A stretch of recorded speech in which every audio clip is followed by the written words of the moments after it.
오늘 골로새 강의 15번째 시간인데요. 계속해서 우리는 사도 바울이 그치지 않고 골로새 교회 성도들을 위해서 기도한 내용들에 대해서 함께 살펴보고 있습니다. 짧게 다시 한번 정리해 드릴게요. 첫 번째 기도의 내용이 뭐였습니까? 신령한 지혜와 총명으로 하나님의 뜻을 채우게 해달라. 이게 첫 번째 기도였고, 두 번째 기도의 내용은 주께 합당하게 행하여 범사에 하나님을 기쁘시게 하게 해달라는 기도였고요.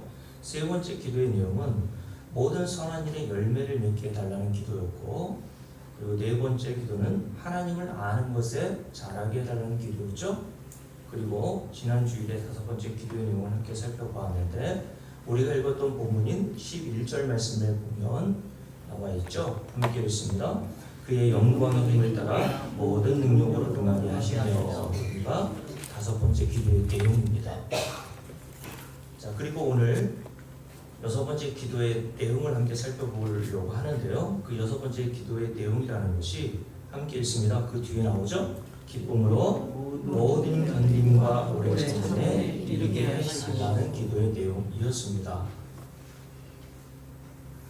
여러분, 그러면 사도 바울의 골로새 교회 성도들을 위한 이 여섯 번째 기도의 내용을 보았을 때 무엇이 전제되어 있다는 것입니까? 모든 견딤과 오래 참음에 이르게 해달라고 하는 기도는 뭐가 전제되어야 이 기도가 나올 수 있는 거예요? 세상에 즐거운 일을 만났는데 견디고 오래 참으라고 하지는 않겠죠. 그렇죠? 세상에서 여러분들이 만나는 즐거운 일, 여러분들이 원하는 일을 만나면 그 일이 지속되기를 바라지, 누가 그 일에 대하여 견뎌내고 오래 참게 해달라고 기도할 수 있겠습니까? 그러니까 사도 바울이 오늘 골로새 교회 성도들을 향해서 기쁨으로 모든 견딤과 오래 참음에 이르게 해달라고 하는 기도의 내용은 이들에게 견디고 오래 참아내야 하는 어떤 현실과 상황이 전제되어 있다는 거겠죠. 그렇죠? 즉 골로새 교회 성도들에게 사도 바울이 이 편지를 줄 당시에 우리가에게 알 수 없는, 그리고 골로새 전체의 내용에 어떤 환난과 고난인지는 정확하게 기록되어 있지 않아요. 물론 골로새 교회 전반적인 내용을 살펴봤을 때 골로새 교회에 있어서 가장 큰 환난과 고난이라는 것은 이단 사상이 이들에게 들어와서 하나님의 복음을 훼손하는 일이었습니다. 물론 그것뿐만 아니라 이들에게 실제적으로 환난과 고난이 있었다는 것도 전제되어 있는 것이라고 볼 수 있죠. 그러면 사실 우리라면 이런 원치 않는 고난과 환난의 상황에 놓여 있을 때에 대부분 저와 여러분은 어떻게 기도하게 됩니까? 어떤 사람이건 간에 고난이나 환난을 좋아하는 사람은 아무도 없죠. 그래서 모든 사람들은 본성적으로 자신들이 믿는 신에게 고난이나 환난과 같은 것들이 미치지 못하게 해달라고 기도를 하고, 혹은 그런 환난과 고난이 오더라도 하루속히 그 고난과 환난을 제거해달라고 기도하는 게 상식이고 본성이죠. 그렇지 않습니까? 그런데 오늘 사도 바울은 이런 상식과는 다르게 골로새 교회 성도들을 위하여 기도한 내용이 뭐라고요? 기쁨으로 모든 견딤과 오래 참음에 이르게 해달라고 기도했다는 겁니다. 여러분, 그러면 왜 사도 바울은 골로새 교회 성도들에게 이런 기도를 했던 것일까요? 오늘은 그 첫 번째 이유에 대해서 말씀을 드리려고 합니다. 다음 주까지 이어서 말씀을 드릴 거예요. 첫 번째 이유는 예수를 믿는 성도들에게는 이 세상에서의 삶이라는 것은 만사 형통의 삶이 아니라 고난과 환난에 연속된 삶이기 때문에 그래요. 그러니까 예수 믿는 것 자체가 고난과 환난이 온다라는 것이 전제되어 있단 말이에요. 여기에서 성도라면 제외될 사람이 한 사람도 없습니다. 어떤 사람에게는 고난과 환난이 있고 어떤 성도에게는 고난과 환난이 전혀 없는 게 아니라 여러분들이 이 세상에서 예수를 믿게 된 성도라면 반드시 성도가 당해야 할 환난과 고난이 있단 말이죠. 그래서 2000년 전 우리 주님께서 자신을 따르겠다고 나선 제자들에게 하신 말씀을 여러분 한번 생각해 보세요. 예수님은 나를 따라온다면, 또 나의 제자가 된다면 너희들이 하는 일마다 잘되고 만사 형통하는 약속을 보장해 주셨나요? 그렇습니까? 오늘 교회에서 얘기하는 것처럼 예수 믿으면 모든 일들이 잘 돼. 제가 예전에 한번 이야기해드렸던 것처럼 조용기 목사님이 삼박자 축복론을 강조하지 않았습니까? 요한 3서의 말씀을 들어서 내 영혼이 잘된 것 같이 네가 범사에 잘되고 강건하기를 원한다. 이게 하나님이 우리에게 원하시는 거야. 그러니까 예수 믿는 사람은 영원히 구원받을 뿐만 아니라 하는 일마다 다 잘돼. 사업 차리는 것마다 다 성공하고 그리고 몸도 건강해진다 라고 이렇게 이야기하면서 삼박자 축복론을 이야기했단 말이죠. 여러분, 예수님께서 이 시간에 과연 제자들을 부르실 때 과연 이런 약속을 하고 부르셨습니까? 그랬다면 얼마나 좋겠어요? 그럼 우리도 믿지 않은 자들에게 복음을 전하는 것이 그리 부담스럽고 어려운 일은 아니었을 거예요. 왜냐하면 사람들은 이 세상에서 만사형통의 복을 원하지 않아요. 그래서 그런 사람들에게 예수 믿으면 네 삶이 만사형통한 복을 얻을 수 있다라고 이야기한다면 부담스러울 게 뭐가 있냐는 겁니다. 그런데 왜 우리가 복음을 전하는 것이 그렇게 부담스럽고 어려운 일입니까?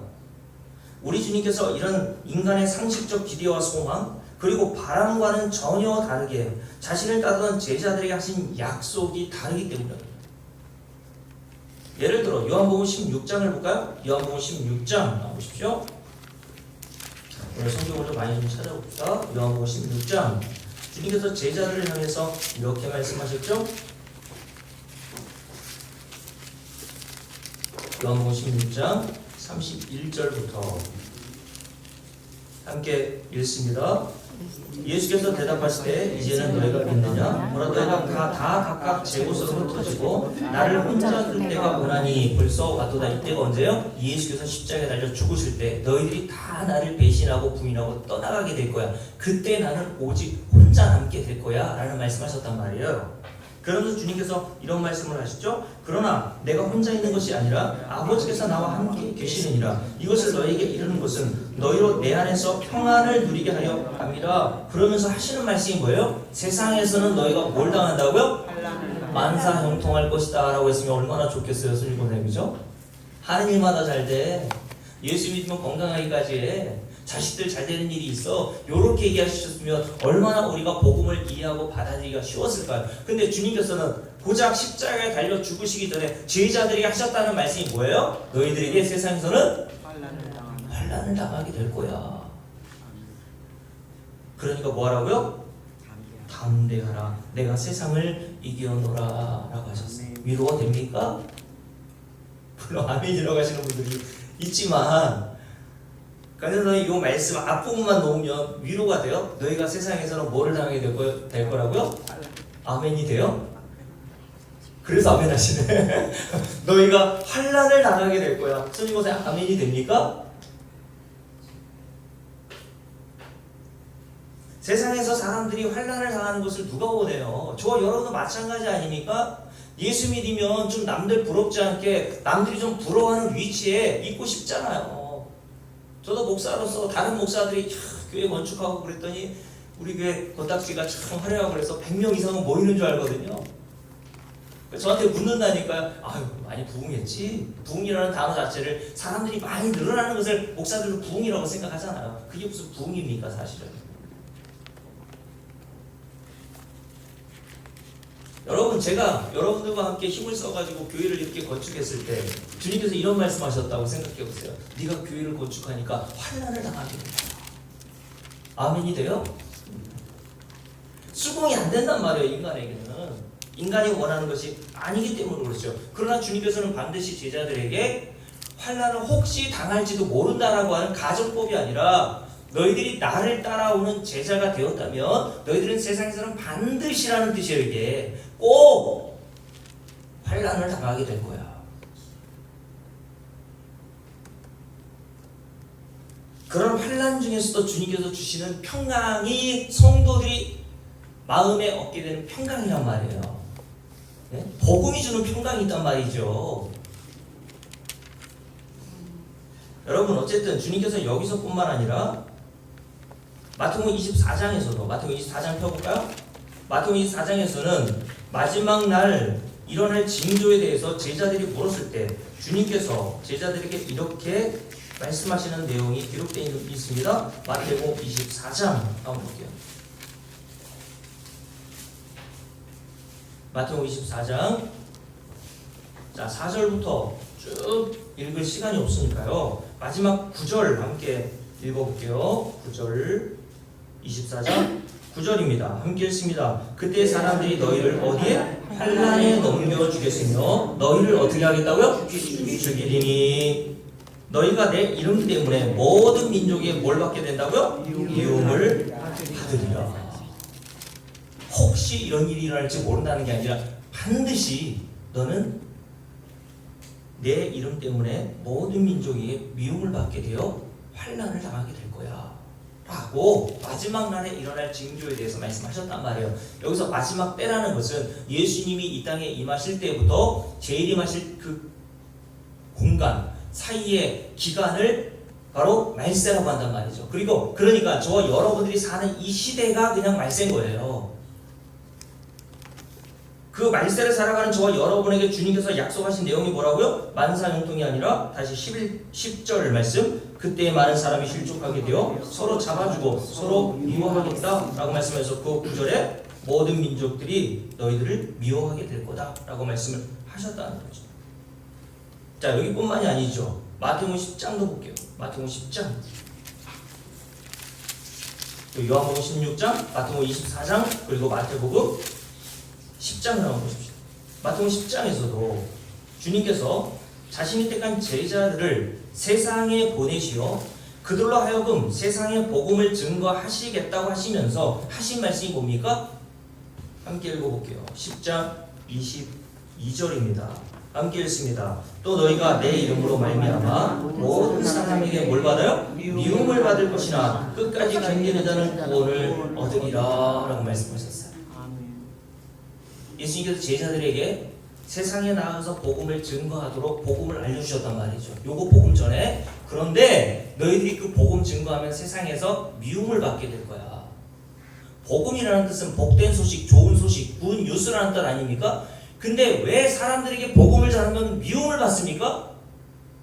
사람들이 이해할 수 없는 복음이기 때문에 그래요. 여러분 누구나 이해할 수 있는 복음이라면 그건 복음이 아닌 거예요. 그래서 삼박자 축복론이 성경적이지 않은 이유는 뭔지 아세요? 그게 예수 믿지 않은 사람들로 다 좋아하기 때문에 그래요. 맞지 않습니까? 근데 주님께서 뭐라 그랬습니까? 내가 너희에게 알려준 그 복음 그리고 너희들이 전해야 될 그 복음을 세상에 너희 부모에게 자녀에게 남편에게 교인들에게 증거하면 그 복음을 들었던 사람들이 너를 미워하게 될 거야. 예를 들어서 제가 여러분들에게 만사형통의 복을 증거한다면 여러분들이 저를 미워할 이유가 있습니까? 미워할 이유가 없는 거죠. 그러니까 성경에서 말하는 복음이라는 것은 인간의 본성이 전혀 이해할 수 없기 때문에 사람들이 그 복음을 복음으로 받아들이지 못하고 오히려 그 복음을 미워한단 말이죠.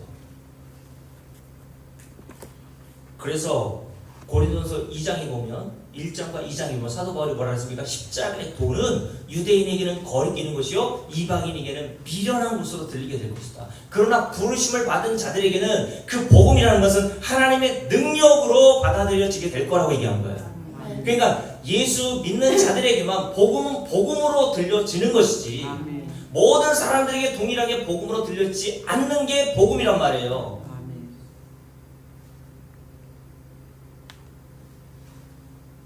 그래서 16절 보면 주님께서 이런 말씀하신 거죠. 16절 10장 16절 함께 했습니다. 보라 너희를 보냄이 어디로 보낸다는 것? 세상으로 보낸다는 겁니다. 그런데 이 세상으로 보내는 모습을 뭐라고 비유하셨냐면 양을 이리 가운데로 보낸 것과 같다라고 얘기했어요. 여기서 이리는 세상을 얘기하는 거죠. 양은 누굴 얘기하는 거겠어요? 예수님의 제자들을 얘기하는 거겠죠. 저와 여러분들을 말한다는 거예요. 그러면 여러분 상식적으로 생각해 보세요. 양이 이리 가운데 들어가면 어떻게 되겠어요? 손님 보세요. 어떻게 될까요? 이리가 귀여워해 주나요? 아이고야 양 털도 하얀색이고 야 기러기가 이럴 때 말할 데 없다. 말할 곳이 것이 없다라고 하면서 애완 양으로 키웁니까? 양은 그 이리는 맹수잖아요. 맹수 우리 속에 양을 집어넣어주면 양이 남아나겠어요? 제가 예전에 유튜브 영상에 보니까 동물원에서 사자에게 생닭을 잡아주는 장면을 먹이로 봤거든요. 닭이 땅바닥에 떨어지기도 전에요. 사자가 그 닭을 입으로 받아먹고 그 뼈를 오도독 씹어서 그냥 삼켜버리더라. 여러분, 야고보서에 보면 이 세상 신 마귀에 대해서 뭐라고 표현한 줄 아세요? 우는 사자로 표현했습니다. 이 세상은 이리요 우는 사자로 표현했다는 거예요. 그러면 저와 여러분, 양이라는 것은 자기를 보호할 능력이 하나도 없는 존재를 얘기하는 거예요. 양은 실제로 눈도 시력도 연약해서 앞에 몇 미터 이상은 보지도 못한대요. 양은 다른 동물보다 빠른 발을 가지고 있지도 못합니다. 날카로운 발도 또 없어요. 물어주길 튼튼한 이도 없습니다. 그러니까 이리 가운데 그런 연약한 양을 던져 넣으면 이리가 그 양들을 다 잡아먹는 거예요. 그래서 주님께서 뭐라고 하셨다고요? 그런 이리 가운데 내가 양과 같은 너희를 보낸다고 말씀하셨어요. 그러니 이리 가운데 보내진 양은 당연히 이리 가운데 살면서 뭐를 받아요? 환난과 박해를 받을 수밖에 없는 그 상황을 이 비유를 통해 우리에게 말씀해 주시는 거예요. 바로 성도가 이 세상 가운데 보내진 자들인데, 이 세상 가운데 보내진 성도들은 이 세상 가운데서 이런 환난과 고난을 받을 수밖에 없다는 겁니다.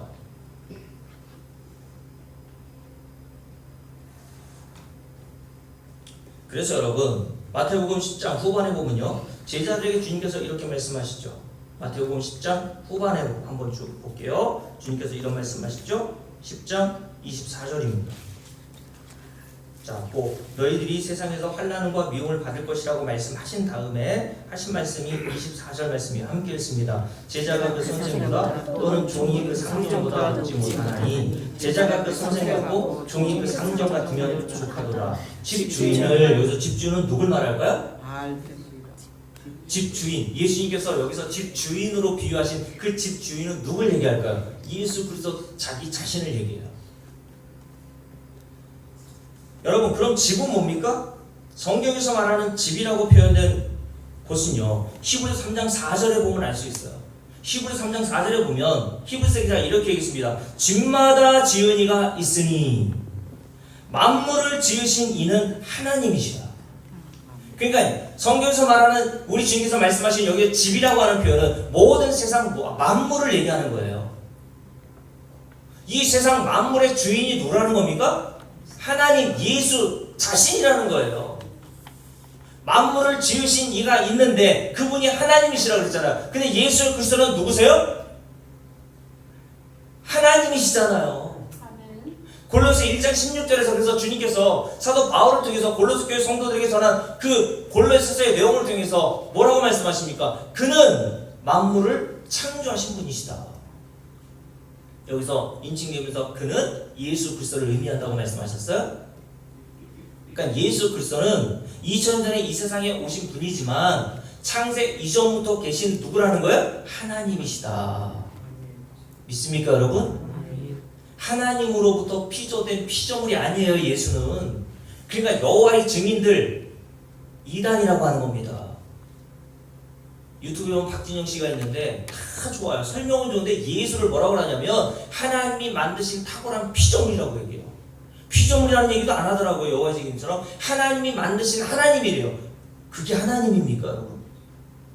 선임보사님, 하나님은 누구로부터 만들어지면 돼야 안 돼요? 안 되는 존재예요.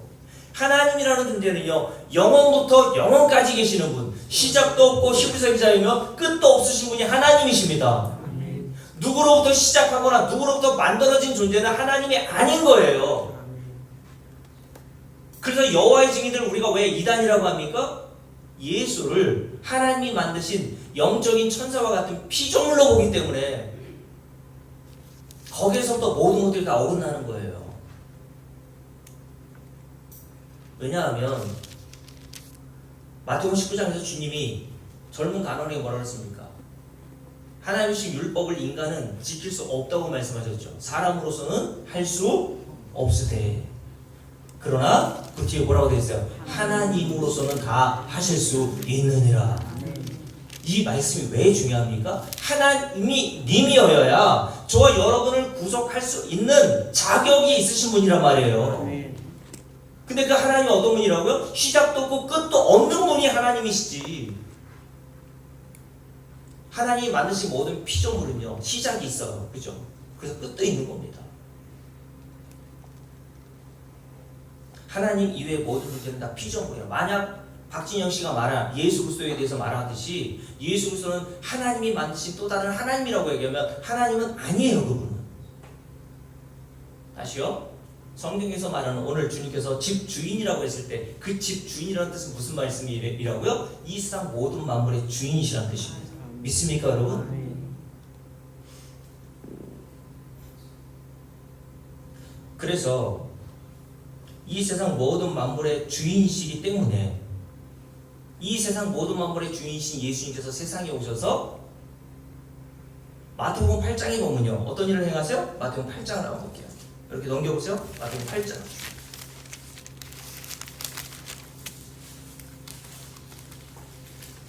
자 5절부터 13절까지 백부장의 한인을 고치시는 장면이 나오는데 예수님께서 뭐로 고치십니까? 말씀 한마디로 고치시죠. 요걸 뭘 배워주는 거예요? 선임 권사님, 말씀 한마디로 하나님이 창세기 1장에서 모든 만물을 창조하시는 내용이 기록되어 있죠. 그럼 말씀하신 대로 멀리 떨어져 있는 백부장의 하인의 병을 낫게 하시는 그 능력은 누구밖에 없어요? 하나님밖에 없어요.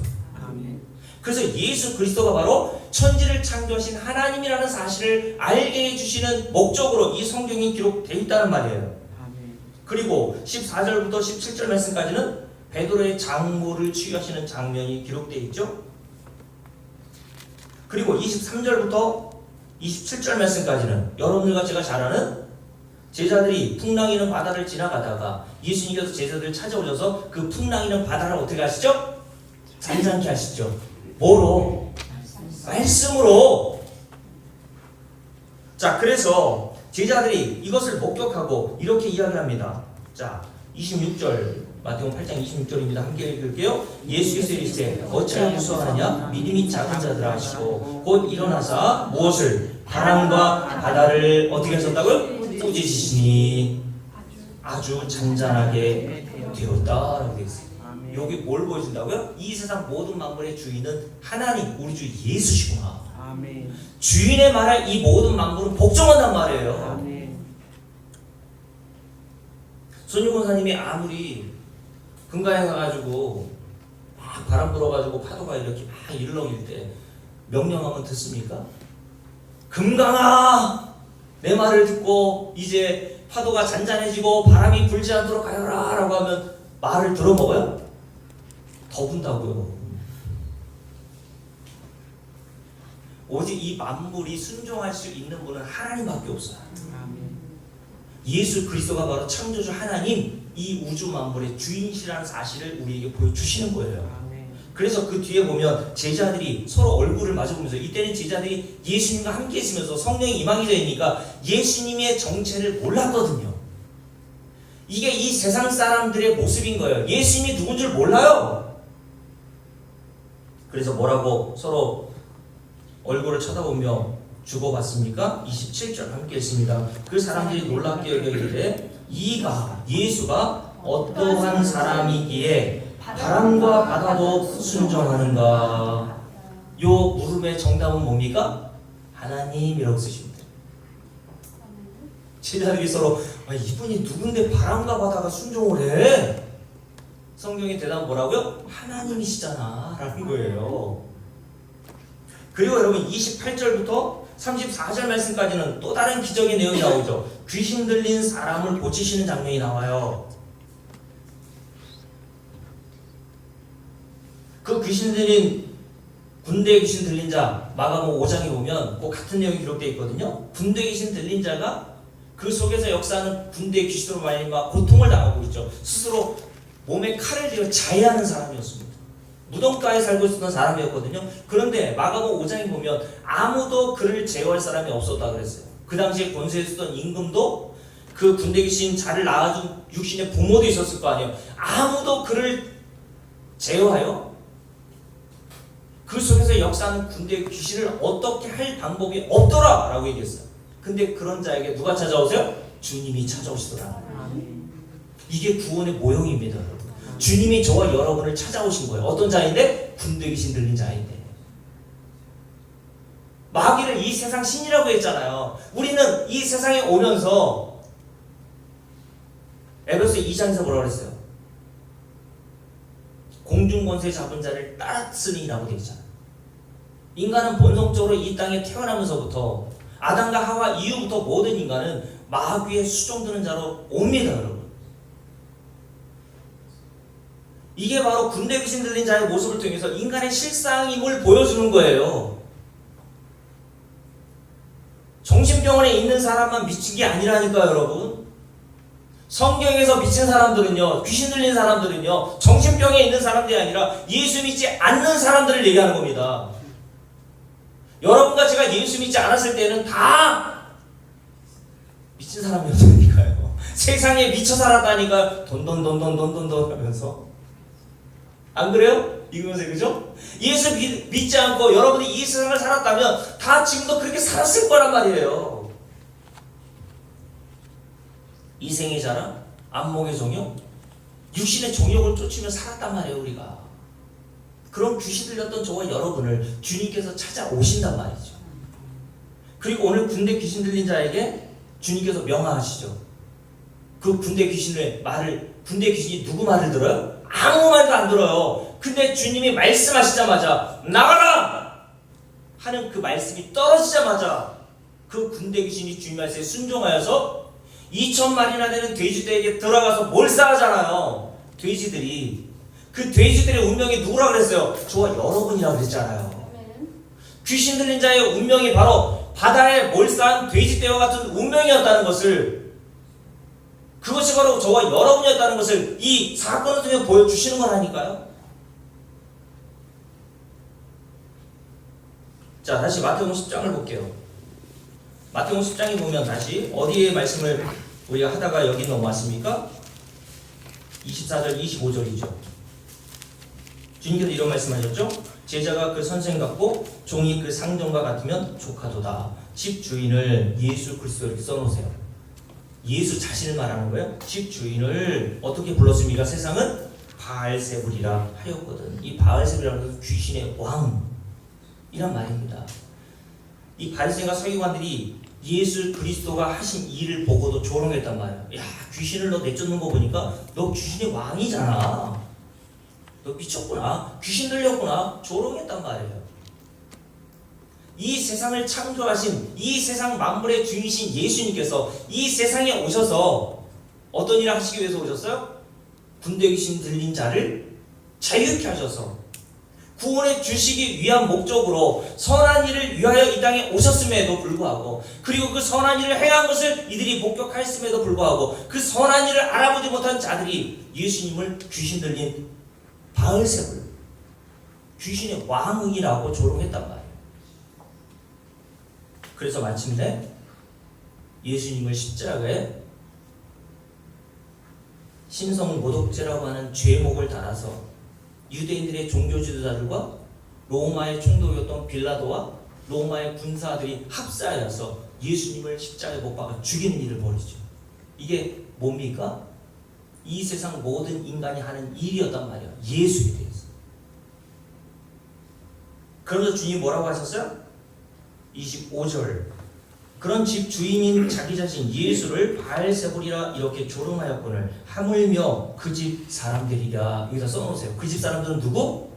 예수 믿는 성도들 얘기하는 거예요. 하나님이 부르신 제자들을 말하는 겁니다. 집 주인은 예수 그리스도. 그 집 주인이 불러 자기 집에 들어와 오게 한 그 종은 예수 그리스도가 부르신 제자들. 그리고 제자들은 누굴 상징해요? 성도들이 저와 여러분을 상징하고 모형한다고 그랬잖아요. 이 말씀에 그러면 뜻이 뭡니까? 야, 집 주인인 나도 바알세불이라고. 그렇게 조롱했던 게 세상이야. 내가 세상에서 복음을 증거하고 귀신 들린 자의 귀신을 물리쳐주고 자유케 한 그 선한 일을 행했음에도 불구하고 종교 지도자들인 바리새인과 서기관들이 나를 바알세불 귀신의 왕이라고 조롱했어. 그렇다면 집 주인이 부른 그 종이야 오죽하겠니? 라는 뜻이에요. 무슨 말입니까? 스승과 제자가 같고 집주인과 집주인이 부른 종들이 같은 운명이라는 거예요. 그러니까 예수 믿는다는 것은 제가 설교 서두에 말씀드렸죠. 뭐가 전제되어 있습니까? 환난과 고난이 전제되어 있어요.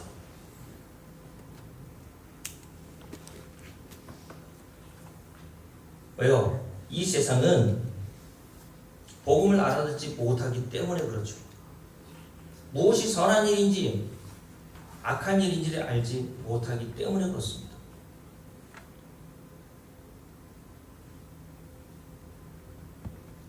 그래서 여러분, 하나님과 같이 된 모든 인간은 자기 위에 또 다른 하나님이 있다는 것 자체를 부정하고 싫어합니다.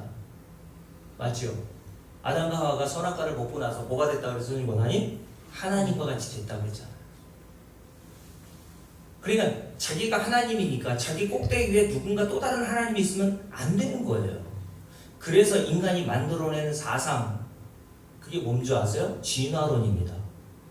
진화론이라는 것은 딱 한마디로 정리하면 다른 게 아니에요. 인간 위에 아무도 없다. 이게 진화론에서 말하는 내용입니다. 왜요? 진화론의 내용이 뭡니까? 이 세상 모든 만물, 저와 여러분은 우연 발생적으로 생겨난 자들이라고 하는 거 아니에요. 그죠? 그냥 우연 발생적으로 생겨나서 진화에 거듭해서 저와 여러분이 있다는 거 아닙니까? 그러니까 진화의 최정점이 있는 저와 여러분 위에는 아무도 없다는 거예요. 그러니까 인간이 신이라고 얘기하는 겁니다. 그 인간이 하나님이야. 그게 진화론의 사상이라니까요. 그래서 하나님과 같이 된 인간은 진화론을 신봉하고 진화론이 좋아요. 자기 위에 누군가 또 다른 신이 있다라고 하는 창조라는 이야기를 싫어합니다. 그게 하나님 살해하는 거예요. 하나님이 있음에도 불구하고 하나님 없는 것처럼 사는 거, 그게 하나님 살해 사건입니다. 그래서 인간은요, 하나님과 같이 된 본성을 가지고 모든 종교 안에서도요, 구원은 자기 나름의 노력과 자기 행위로 얻을 수 있다고 생각합니다. 하나님의 도움이 필요 없다고 생각해요. 왜요? 내가 하나님인데 누가 나를 도와줘? 그래서 향토 예비군 노래도 이런 노래 가사가 있죠. 너와 내가 아니면 누가 지키랴? 우리 다민이가 지금 군대 가서 군대를 부르라고 있네요. 우리의 힘으로 지킬 수 있어? 이게 이 세상 모든 종교 안에 있는 구원론이란 말이에요. 그래서 모든 종교 안에 있는 구원론을 자력구원이라고 합니다. 따라서 해볼게요. 자력구원. 시작. 자력구원. 이 자력구원의 뜻이 뭡니까? 스스로 구원을 얻는 게 자력구원인 거예요. 모든 유대교, 불교, 이슬람교, 모든 종교들이 다 자력구원이에요. 왜요? 인간은 하나님과 같이 되었기 때문에 하나님의 절대적인 도우심을 원하지 않아요. 그래서 모든 인간은 하나님과 같은 그 꼭대기의 자리를 차지하고 있기에 그런 자기를 원하는 겁니다. 그래서 다 뭐가 되길 원해요? 1등 되길 원하는 1등. 1등 되길 원합니다. 그죠? 그래서 여러분들이 자녀들을 위해서 기도할 때 신명기에 나오는 말씀을 읽고 은혜를 받아서 했다는 기도의 내용이 뭡니까? 하나님 우리 자녀들을 어떻게 해달라고 그랬어? 강전사님 복을 몰랐을 때 머리가 될지언정 머리 돼서 뭐 하려고요? 주님은 머리 돼서 뭐 하셨습니까? 십자가 되려 죽으셨잖아요. 그 머리 되길 원해요? 그 머리 되고 싶어요? 라고 하는 사람 하나도 없어요. 주님 뭐라 하셨습니까? 세상에서 크고자 하는 자는 종이 돼야 되고 주인이 되려면 섬기는 자가 돼야 되고, 근데 주님께서 이 세상 만물의 주인이 되셔서 이 땅에 오셔서 저와 여러분을 섬기기 위해서 하신 일이 뭐예요? 십자가의 대속물로 죽으셨다고 했잖아요. 인자가 온 것은 섬김을 받으려 온 것이 아니야. 도리어 너희를 섬겨주러 왔어. 근데 우리는 다 왜 1등 하고 싶어요? 그래서 왜 머리가 되라고 했어요? 섬겨주라고 머리가 되려고 한 거예요? 섬김을 받으라고 머리가 되기를 원했어요? 그죠? 세상에서 너는 섬김을 받는 사람이 되었으면 좋겠다. 나는 그냥 이이며 저 주공리에 그냥 이무한 일꼬라지로 사는데 너희는 나처럼 살지 말고 세상에서 왕대접 받으면서 하나님 머리가 될지언정 꼬리가 되지 않게 해주세요. 다 뭐가 되기를 원해요? 손주고사님? 머리 되기를 원해요. 손주고사 할 수만 있으면 종업원 되기를 원합니까? 사장 되기를 원합니까? 사장 되기를 원하잖아요. 우리 고은이가 학교에서 몇 등 하는지 모르겠지만 몇 등 하면 좋겠어요. 1등 했으면 좋겠죠, 그죠? 2등도 뭔가 아쉬워, 그죠? 그래서 어떤 개그맨이 개그 프로에서 이런 말을 했던 게 유행이 된 적이 있거든요. 1등만 기억하는 더러운 세상. 2등은 아무도 기억 안 해요. 2등도 얼마나 대단한 일입니까? 그죠? 1등만 기억해요. 근데 하나님도 그런 줄 알아요. 하나님이 등수를 쫙 매기셔가지고 2금이 몇 등 몇 등. 하나님은 1등만 기억하셔. 하나님 나라는 더러운 세상입니까 그렇게? 하나님 나라는 그런 차등이 있고 차별이 있는 세상이 아니란 말이에요. 하나님 나라는 차별이 없습니다. 차등이라는 것이 없어요. 여러분, 그래서 모든 인간은 다 1등 되길 좋아해서 자기가 1등 되지 못하는 걸 충족하게 하고자 원하는 마음으로 많은 사람들이 또 뭘 좋아하는 줄 아세요? 등산 좋아하는 거, 등산.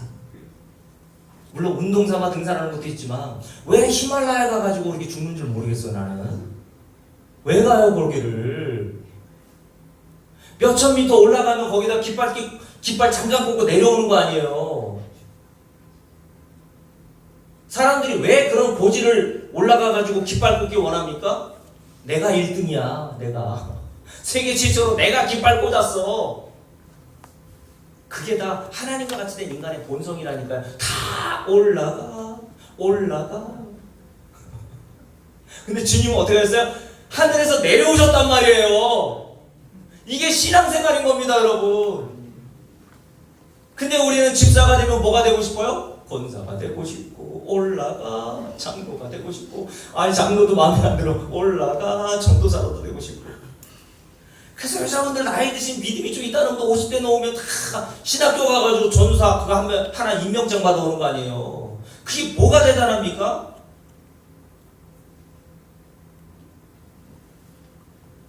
복음을 모르면서 다 고지 점령하려고 교회도 순서, 순위를 나누구나. 여러분, 그래서 하나님께서 인간의 자력과 힘으로 구원과 영생 하나님 나라에 들어갈 수 있다라는 그 인간의 근본적인 사상에 대하여 뭐라고 말씀하신 줄 아세요? 요한복음 7장을 보실게요. 요한복음 7장. 요한복음 7장.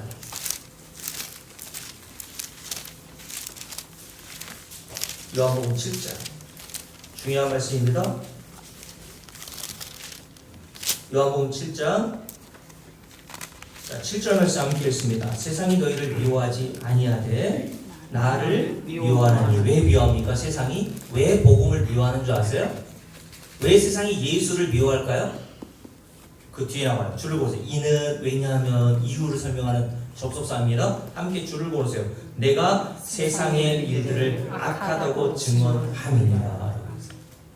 세상의 일들을 하나님께서 오셔서 그거 악한 거야 라고 말씀해 주시더라는 거예요. 뭐가 악하다는 겁니까? 여기서 주님께서 세상의 일들을 악하다고 증언하셨다는 것을 윤리와 도덕적인 기준으로 보시면 안 돼요. 왜냐하면 예수님이 이 땅에 오셔서 활동했을 당시에 종교 지도자였던 바리새인과 서기관들은요, 저와 여러분들보다 훨씬 윤리와 도덕적으로 훌륭한 사람들이었습니다. 누가복음 18장만 봐도 안다 그랬잖아요. 이들은 주일날 빼먹은 적이 없어요. 11조 빼먹은 적 없다고요. 구제하기 위해서 또 다른 11조를 드리면서 가난한 자를 위해서 자기의 것을 내놓고 산 사람입니다. 세상으로 볼 땐 착한 사람들이에요. 근데 주님께서 그 바리새인들을 향해서 뭐라고 했어요? 이 뱀새끼들아 그랬다. 이 독살 자식들아. 이게 뱀새끼라는 뜻이거든요. 마태복음 23장에서 뭐라 그랬습니까? 외식하고 자기를 위선하는 자라고 얘기했어요. 아니 세상에서 볼 땐 착하고 괜찮은 사람인데 왜 그들에 대해서 악하다고 하셨을까요? 모든 종교 안에는 뭐라 그랬습니까? 자력구원이라는 게 있다 그랬죠. 자력구원. 이 당시에 유대인들을 가르치는 바리새인과 서기관들도요. 뭘 가르쳤습니까? 하나님의 자비와 긍휼 그거 없어도 돼. 할례 받으면 돼. 아브라함의 후손이면 돼. 율법 잘 지키면 돼. 그거 가르쳤단 말이에요. 그런 자들을 향해서 뭐라고 하셨다고요? 악한 일이야. 그거 진짜 악한 일 거야. 그 악함으로 말미암아 그 죄를 지음으로 말미암아 네가 영원한 사망에 들어가게 될 거야라고 주님이 말씀하셨단 말이에요. 그러니까 바리새인과 서기관들이 자기가 한 일을 선하다고 판단하고 하나님부터 칭찬받을 거라고 생각했는데 그걸 악하다고 하시니까 열받은 거죠.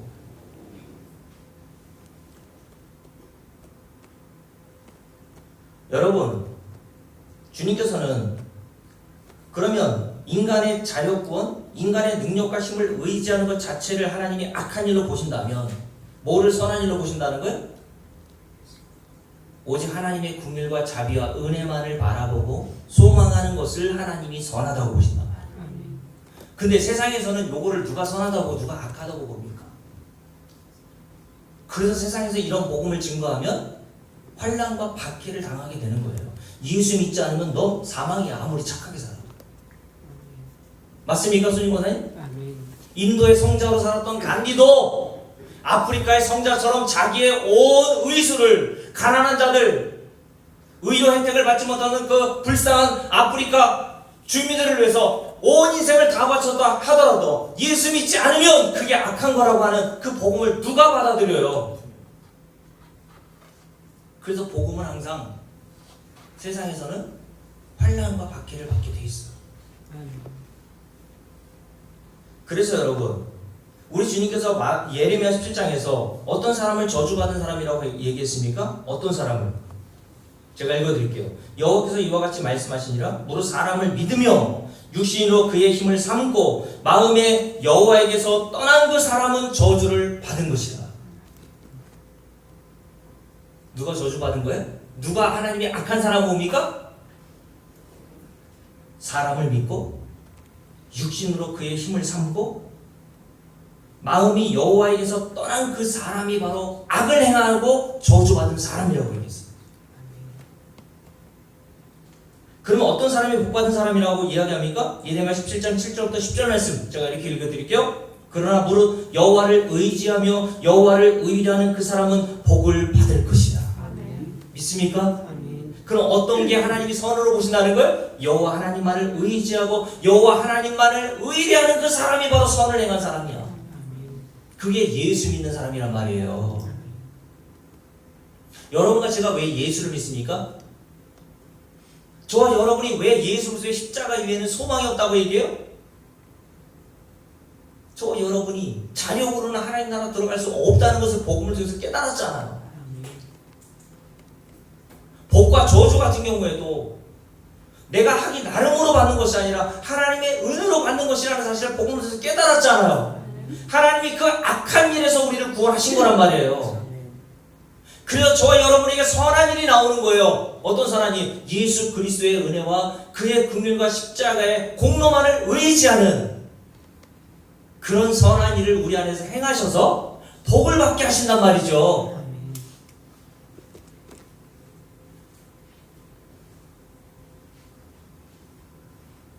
그래서 여러분, 이 세상의 모든 성도들은 이런 복음을 증거하는 자로서 여러분의 자녀와 남편과 세상에 이런 복음을 전해보세요. 아무리 착하게 살아도 예수 믿지 않으면 저주받은 거예요. 맞습니까? 그러나 아무리 예수님 옆에 매달려 죽었던 강도와 같이 살았어도 예수 믿으면 너 복받은 자야. 너 하나님 나라 들어갈 수 있어. 라는 복음을 증거하면 누가 받아들여요? 그래서 이런 복음을 증거했던 모든 사람들이 다 환난과 고난을 받고 이 세상을 살았던 겁니다. 예수님과 같은 모습으로, 집 주인이신 예수님의 삶과 같은 모습으로 예수님의 제자들을 보세요. 구약의 모든 성도들을 보세요. 환난과 고난이 끊이지 않았다니까요. 구약의 대표적인 인물들이 얼마나 많습니까? 창세기 4장에 기록되어 있는 가인과 아벨, 이야기에서 나오는 아벨을 보세요. 성도의 모형으로 등장하는 거거든요. 아벨이 어떻게 되었습니까? 세상에서 만사 형통해서 했나요? 하나님이 원하시는 제사와 제물을 드리자 하나님이 받지 않으신 거, 거절하신 걸로 열받아 있던 가인에게, 세상에게 때려 맞아 죽잖아요. 그게 예수 그리스도의 모형과 성도의 모형이라니까요. 그 다음 세대에 나타난 모든 사람들을 한번 생각해 보세요. 이삭을 보세요. 이삭. 아브라함의 약속의 자손 이삭. 창세기 보면요, 그 이삭이 먼저 낳은 하갈에게서 나온 누구? 이스마엘이라는 아들이 있었잖아요. 아브라함에게는. 여러분, 아브라함의 아들 이스마엘과 약속의 아들 이삭의 나이 차이가 얼마인 줄 아세요? 14년입니다. 14살 차이가 났어요. 근데 창세기 보면요, 그 아브라함의 아들이었던 몸종인 하갈에서 나온 그 이스마엘이 이삭을 놀리더라라는 이런 표현이 기록되어 있어요. 여기서 놀리더라는 뜻은 박해와 환난을 주었다는 뜻입니다. 14살이나 위인 형이 이제 막 태어난 지 얼마 안 되는 이삭이 무슨 힘이 있겠어요? 그러니까 힘과 위세로 이삭을 그렇게 위협하고 핍박하고 박해했던 모형을 통해서 하나님께서 세상에 사는 성도들의 모형을 보여주신 거란 말이죠. 이삭만 그랬습니까? 아벨, 이삭, 그의 아들 야곱은 어땠어요? 하나님이 뱃속에서부터 야곱을 택하시자 그 이후부터 꽃길이었습니까? 만사 형통이 아니라 오히려 형인 에서에게 미움을 받아 20년 동안 쫓기는 도망자의 삶을 살았던 것이 야곱의 인생이었잖아요. 야곱의 11번째 아들이 요셉의 인생은 어땠습니까? 10명의 형들에게 은 20냥에 팔려 애굽의 종살이 하던 사람이었잖아요. 다윗은 어떻습니까? 하나님이 사무엘에게 기름 부으라고 하셔서 다윗이 기름 부음을 받자마자 꽃길이 열린 것이 아니라 이스라엘의 일대왕이었던 사울에게 10년 넘는 세월 동안 광야에서 쫓기는 도망자의 신세로 살면서 매일 마음에 노심초사하면서 살았잖아요. 신약의 성도는 어떻습니까? 예수님의 제자들도 다 성령이 임하여서 복음을 증거하자. 다 어떻게 됐어요? 권전사님? 꽃길을 걸었습니까? 사도행전 12장에 보면요, 예수님의 12명의 제자 중 야고보와 요한이라는 형제가 있었잖아요. 근데 야고보와 요한은요, 예수님이 예루살렘에 올라가셨을 때 20냥 주님이 진짜 이 세상의 왕이 되시는 줄 알고, 주님이 이 세상의 왕이 되시면 우리는 형제 중에 나는 우의정, 내 동생 요한은 좌의정에 좀 앉혀달라고 구했던 자입니다. 근데 성령이 임하니까 어떻게 됐어요? 사도행전 12장에 보면 헤롯 왕에게 목배임을 당해 죽었어요. 젊은 나이에. 성경에 기록되어 있지 않지만 예수님의 또 다른 제자였던 수제자 베드로도 십자가에 거꾸로 매달려 죽었다고 하지 않습니까? 예수님의 제자였던 사도 요한은 어땠어요? 예수 믿고 복음을 증거한다는 이유로 반모섬에 늙어 죽을 때까지 유배당하였다니까요. 여러분, 이런 성도들의 모습을 통해서, 초대교회 성도들의 모습을 통해 뭘 보여줍니까? 성도들의 이 세상의 삶이라는 것은 만사형통의 길이 아니라 어떤 길? 고난과 환난이구나라는 사실을 깨닫게 했어요. 그래서 계시록 7장에 보면요, 계시록 7장 한번 볼게요. 구원받은 모든 성도들을 가리켜서 계시록 7장에서 이렇게 표현하죠.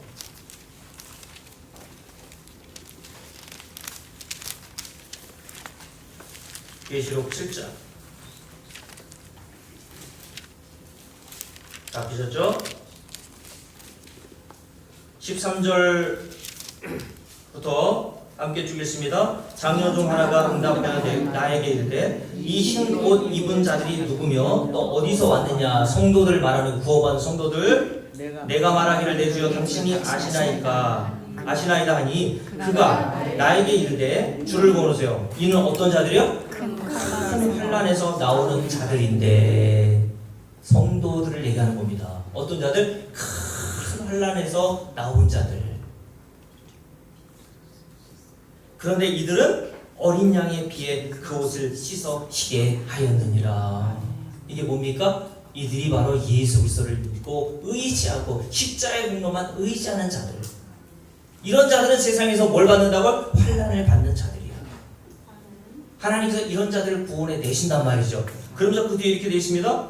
그러므로 그들이 하나님 보좌 앞에 있고 또 그의 성전에서 밤낮 하나님을 섬기매 보좌 앉으시니가 그들 위에 장막을 치시리니 그들이 다시는 줄이지도 아니하며 목마르지도 아니하고 해나 아무 뜨거운 기운에 상하지도 아니하리니 이는 보좌 가운데서 계신 어린 양이 그들의 목자가 돼서 생명수 샘으로 인도하시고 하나님께서 그들의 눈에서 모든 눈물을 씻어주실 것입니다.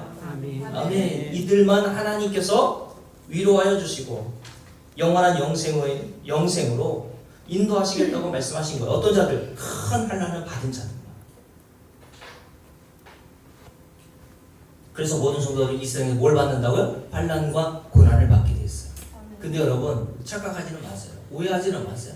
여기서 말하는 그 환난과 고난이라는 것은 우리의 외부적인 환경에서 오는 환난과 고난만을 의미하는 게 아니에요. 오히려 성도들에게는요. 여러분 이런 환난 안 받잖아요. 그죠? 초대교회 성도들처럼 누가 뭐 예수 믿는다고 때려 죽입니까? 그럼 여러분 예수 믿겠다고 남아있는 사람 과연 여기 몇 명이나 될까요? 청소년이 남아있을 수 있을까요? 어떨 것 같아요? 예수 믿으면 너 때려 죽여. 남아있겠어? 근데 여러분 지금 이 시대는 그런 환난과 고난은 없잖아요. 그럼 우리는 왜 환난과 고난이 없나? 나 성도가 아닌가? 그렇게 생각할 수 있지 않습니까? 그런데 여러분 성도에게는요 눈에 보이진 않는 환난과 고난이 있습니다. 어떤 고난인 줄 아세요? 말씀의 역할로 인하여 오는 환난과 고난이 있단 말이죠. 제가 수요일날 말씀드렸잖아요. 히브리서 4장에 보면 하나님 말씀은 살아있는 검, 날카로운 수술용 메스, 칼과 같다 그랬죠. 저와 여러분이 그전에는 깨닫지 못하고 알지 못하는 그 죄를 하나님 말씀이 우리를 치고 들어와서 우리의 죄를 다 갉아벗긴 채 드러내신단 말이에요. 전에는 그게 죄인 줄도 몰랐단 말이죠. 여러분 이 세상에 악한 일을 주님께서 증언하셔서 미워함을 받았다고 했잖아요. 그런데 그 일을 우리가 지금은 안 하고 있나요? 여러분은 정말 예수 그리스도 한 분만 의지합니까? 정말 살아계신 하나님의 은혜만 바라보고 살아요? 그렇지 못하잖아요. 그게 하나님이 말씀을 통해서 악한 일이라고 우리 안에서 일하심으로 드러내시는 거예요. 그러니까 우리 안에서 내가 이 세상을 바라보고 여전히 우리 주 예수 그리스도의 은혜와 능력이 아니라 세상 사람들의 힘과 능력을 바라보고 의지하며 그것이 뭐로 드러납니까? 자꾸 실망하고 낙심하는 거죠. 저 사람 왜 그래? 내 남편 왜 저 난리야? 예? 교회 왔더니 그냥 저 인간들이 왜 여기 와 있어? 근데 여러분 이렇게 이야기했던 우리가 왜 실망하고 낙심한다고요? 내가 사람을 의지하니까 자꾸 낙심하고 실망하는 거예요. 사람은 의지의 대상이 아닙니다, 여러분. 여러분이 사람 때문에 너무 실망하고 좌절하고 낙심한다면 그게 여러분이 하나님이 아니라 사람을 의지하고 있다는 증거예요. 그것을 성경을 통해서 우리가 깨닫게 되잖아요. 그러니 나는 주인 중에 귀수로 잡고 드러나는 겁니다. 괴로운 거예요.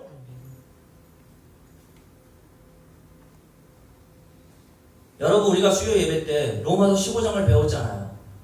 사도 바울이 로마 교회 성도들에게도 갈등과 믿음이 강한 자와 믿음이 연약한 자들끼리 서로 업신여기고 비난하는 일이 일어났을 때 그들에게 뭘 증거해 주길 원했습니까? 힘이 질어서 보냈어요? 야 너희들 그렇게 갈등하면 안 돼 라고 하면서 야유회 몇 번 다녀와 체육대회 하라 그랬습니까? 윷놀이 하라 그랬어요? 로마서 1장에서 뭐라 그랬어요? 선생님 권사님 뭘 전해주고 있다? 신령한 은사를 전해주고 싶다고 얘기하면서 너희 믿음을 견고케 하겠다고 얘기했잖아요. 그 신령한 은사는 뭐라고 그래요? 복음이라고 했어요. 복음. 그러면서 그 복음의 내용이 뭐였냐면 로마서 14장 한번 볼게요. 로마서 14장. 우리가 수요 예배 때 배웠던 내용이죠. 여러분 수요 예배 혹시 못 나오시는 분들은 꼭 수요 예배 설교 제가 올려드린 거 들으시고요. 로마서 14장 3절 함께 읽겠습니다. 먹는 자는 먹지 않는 자를 억진 여기지 말고 먹지 않는 자는 먹는 자를 비판하지 말라. 왜요? 이는 하나님이 그들을 받으셨습니다. 자, 그리고 로마서 15장 7절을 보세요. 함께 했습니다. 그러므로 그리스도께서 누구를? 자, 주를 고르시라 그랬죠. 누구를? 저와 여러분을 받으셨다는 거예요. 무엇으로? 하나님의 자녀로, 하나님의 아들들로 저와 여러분을 받아주셨다는 거예요. 저와 여러분은 어떤 자들이었는데 에베소서 2장에 보면 하나님의 진노를 받아 마땅한 자녀라고 그랬잖아요. 이사야서에 보면 이사야 선지자를 통해서 이스라엘 백성들이 하나님이 지렁이 벌레라고 표현하셨잖아요. 우리는 하나님의 아들로 받아들일 수 없는 자들이었단 말이에요. 하나님을 대적하는 원수를 어떻게 하나님의 아들로 받아들이십니까? 도저히 하나님의 자녀로 받아들여줄 수 없는 자들이 저와 여러분 아니었습니까? 이게 복음이잖아요. 근데 그런 자들을, 그런 저와 여러분을 하나님이 용납하시고 용서하셔서 예수 그리스도의 은혜로 다 하나님의 아들들로 받아주시고 자녀로 용납해 주셨잖아요. 그러니까 뭐하라고 합니까? 그 뒤에 이렇게 너희들도 하나님께서 예수 그리스도에서 받아주셨으니까 너희도 서로 어떻게 하라고요? 받으라! 그리고 마지막으로 골로새 3장을 볼게요. 오늘 본문에 보면 골로새 교회 성도들에게 사도 바울이 이렇게 얘기하죠. 골로새 3장을 보세요.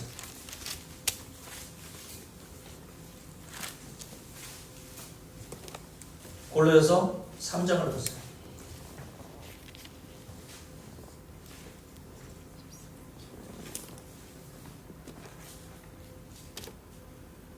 (13절입니다) 다 피셨죠? 골로새 3장 13절. 자, 함께 읽습니다. 13절이에요. 누가 누구에게 뭐가 있거든? 불만이 있거든 서로 어떻게 하래요? 용납하여 피차 용서하되. 주를 고르세요. 여기가 중요합니다. 주께서 너희를 용서하신 것 같이 너희도 그리하고 이 모든 것 위에 사랑을 더하라. 이는 온전하게 매는 띠니라. 누구에게 불만이 있거든 이라 그랬죠. 여러분, 우리가 세상 살아가면서 남편과 아내, 교회 안에서도 마찬가지 아닙니까? 불만이 없는 사람이 있나요? 저한테도 어떤 성도들이 불만이 있을 수 있죠. 저도 여러분이 불만이 있을 수 있고, 성도들 간에도 불만이 있을 수 있어요. 아내와 남편의 관계에서 불만이 있죠. 제 아내에게 한번 물어보세요. 이건철 목사 남편으로서 100% 다 만족하냐고. 제 딸은 저한테 99점이라고 얘기는 하더구만. 아빠로서 99점, 1점 빼더라고. 고마워요. 1%가 뭐예요? 그게 불만 있다는 거 아닙니까? 불만 있거든 뭐 하래요? 용납하고 서로 용서하래요. 이거는 세상에서 다 할 수 있는 말이에요. 근데 중요한 건 뭐라고요? 그리스도께서 너희를 용납하고 용서해 주신 것처럼. 이게 복음이잖아요. 너희를 용납하고 용서해 주셔서 너희를 아들까지 받아주셨잖아. 하나님의 자녀까지 너희들을 받아주시고 너희를 구원해 주셨잖아요. 그러니 여러분, 이 말씀 복음을 들으면 들을수록 교회 안에 불만 있는 사람이 나올 때마다, 용서가 안 될 때마다 괴로운 거예요. 이게 성도들이 보이지 않는 고난과 환난인 겁니다. 여러분 속편하게 이러고 되잖아요. 아유, 저 불만 있는 사람, 좀 마음에 안 드는 사람 그냥 다른 교회 가서 그냥 면상 안 보면 되지 뭐. 성도는 안 되는 거예요, 그게.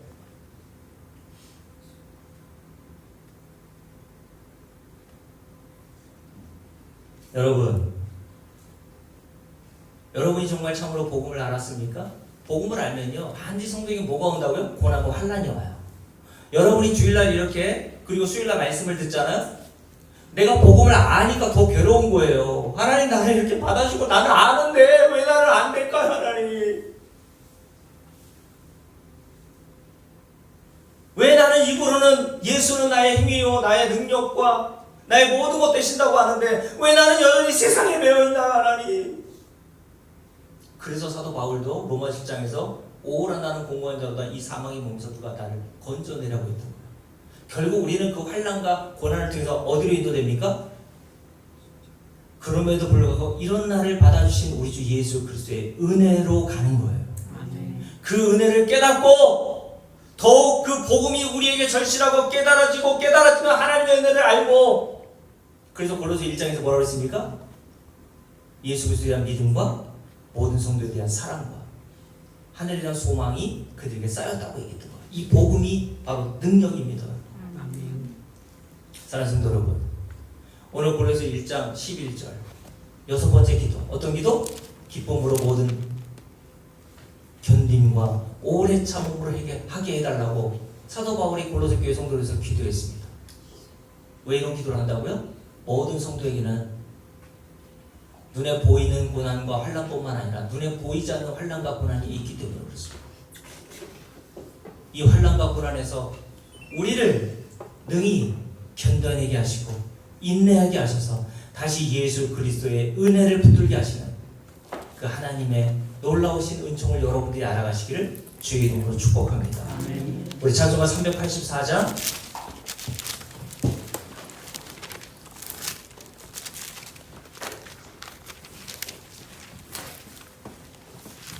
여러분 찬송가 384장 부르면서 여기 만사형통이라는 단어가 나오죠. 반주하실까요? 성경에서 만사형통이라는 것은 예수 믿는 겁니다. 고난과 환난 중에서 예수 그리스도의 은혜를 더욱 알아갈 수 있도록 은혜를 하라는 마음으로 함께 찬송합시다.